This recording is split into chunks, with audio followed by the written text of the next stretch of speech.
മലപ്പുറം തേഞ്ഞിപ്പാലത്ത് കാറിന് തീപിടിച്ച് ഡ്രൈവർക്ക് പൊള്ളലേറ്റു. ചെനക്കലങ്ങാടി പള്ളിപ്പടി സ്വദേശി ആദിൽ ആരിഫ് ഖാനാണ് പൊള്ളലേറ്റത്. കാർ പൂർണ്ണമായും കത്തിനശിച്ചു. യൂനുസ് അഹമ്മദ് ചേരുന്നുണ്ട്. യൂനുസ്, പൊള്ളൽ വലിയ പരിക്കാണോ ഉണ്ടായിരിക്കുന്നത്? എങ്ങനെയാണ് തീപിടുത്തമെന്ന് മനസ്സിലായിട്ടുണ്ടോ? ഇന്നലെ രാത്രി 12 മണിയോടെയാണ് ഈ സംഭവം മലപ്പുറം തേഞ്ഞിപ്പാലത്ത് ഈ തീപിടുത്തം ഉണ്ടാകുന്നത്. ഈ വീട്ടിലേക്ക് ഈ പള്ളിപ്പടി സ്വദേശിയായ ആദിൽ ആരിഫ് ഖാനാണ് ഈ പൊള്ളലേറ്റത്.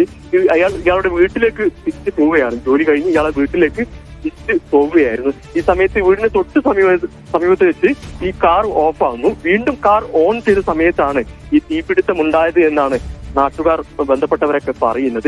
പിന്നീട് കാർ പൂർണ്ണമായി കത്തുകയായിരുന്നു. ഇയാൾക്ക് 80% പൊള്ളലേറ്റു എന്നാണ് ഇപ്പോൾ ബന്ധുക്കൾ പറയുന്നത്. ഇയാളിപ്പോൾ ആ സമയത്ത് തന്നെ കോഴിക്കോട് മെഡിക്കൽ കോളേജ് ആശുപത്രിയിൽ പ്രവേശിപ്പിച്ചു. അവിടെ നിന്ന് കോഴിക്കോട്ടെ മറ്റൊരു സ്വകാര്യ ആശുപത്രിയിൽ ഇപ്പോൾ പ്രവേശിപ്പിച്ചിട്ടുണ്ട്. കാർ പൂർണ്ണമായി കത്തി നശിച്ചിട്ടുണ്ട്. എങ്ങനെയാണ് കാർ കത്താനുണ്ടായ കാരണമെന്ന് ഇപ്പോൾ വ്യക്തമല്ല. ഏതായാലും 80%-ലേറെ ഇയാൾക്ക് പൊള്ളലേറ്റു എന്നാണ് ഇപ്പോൾ അറിയാൻ കഴിയുന്നത്. ധന്യ.